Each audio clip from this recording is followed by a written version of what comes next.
എല്ലാവർക്കും നമസ്കാരം. ഇന്ന് നാരായണീയം 24-ാം ദശകത്തിലെ 2-ാമത്തെ ശ്ലോകത്തെക്കുറിച്ച് ചിന്തിക്കാം. ഈ ശ്ലോകത്തിൽ ഹിരണ്യകശിപുവിൻ്റെ കഠിന തപസ്സിനെ കുറിച്ചാണ് പറയുന്നത്. ഹരേ നാരായണ വിധാതാരം ഘോരം സഖലു തപസിത്വാ നചിരത പുരഃസാക്ഷാത് കുറുവൻ സുരനരമൃഗാദ്യൈരനിധനം വരം ലബ്ധ്വാ തൃപ്തോ ജഗദിഹ ഭവം നായകമിദം പരിക്ഷുംദന്നിന്ദ്രാദഹരത ദിവം ത്വാമഗണയൻ. ഇനി ഈ ശ്ലോകത്തിലെ ഓരോ വാക്കുകളുടെയും അർത്ഥത്തെക്കുറിച്ച് ചിന്തിക്കാം. വിധാതാരം, വിധാതാവ് എന്ന് പറഞ്ഞാൽ ബ്രഹ്മാവ്. വിധാതാരം ബ്രഹ്മാവിനെ.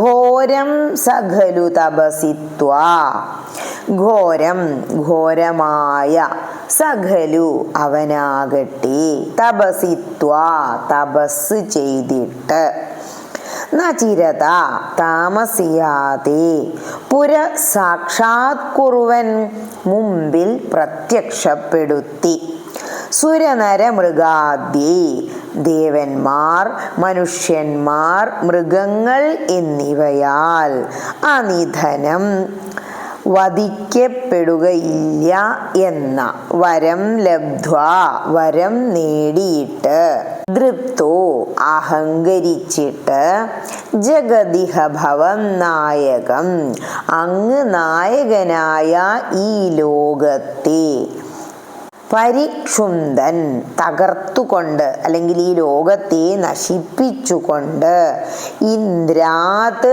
അഹരത ദിവം ഇന്ദ്രനിൽ നിന്ന് സ്വർഗലോകം തട്ടിപ്പറിച്ചെടുക്കുകയും ചെയ്തു. എങ്ങനെ? ത്വാം അഗണയൻ അങ്ങയെ അവഗണിച്ചുകൊണ്ട്. ഇനി ഈ അർത്ഥങ്ങളെല്ലാം മനസ്സിൽ വച്ചുകൊണ്ട് ആ ശ്ലോകം ഒന്നുകൂടി ചൊല്ലി നോക്കണം. എന്താ പറയണേ?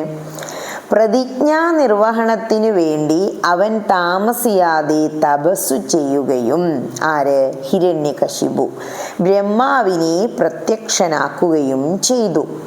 ബ്രഹ്മാവിൽ നിന്ന് ദേവന്മാർ, മനുഷ്യന്മാർ, മൃഗങ്ങൾ എന്നിവയാൽ വധിക്കപ്പെടുകയില്ല എന്ന വരം നേടിയ ഹിരണ്യകശിപു അഹങ്കരിച്ചുകൊണ്ട് അങ്ങ് നായകനായ ഈ ലോകത്തെ നശിപ്പിക്കുകയും അങ്ങയെ അവഗണിച്ചുകൊണ്ട് ഇന്ദ്രനിൽ നിന്ന് സ്വർഗലോകം കവർന്നെടുക്കുകയും ചെയ്തു.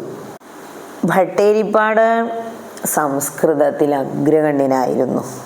അതുകൊണ്ടാണ് പലർക്കും നാരായണീയം വായിക്കുമ്പോൾ അതിൻ്റെ അർത്ഥമൊന്നും മനസ്സിലാവാത്തത്.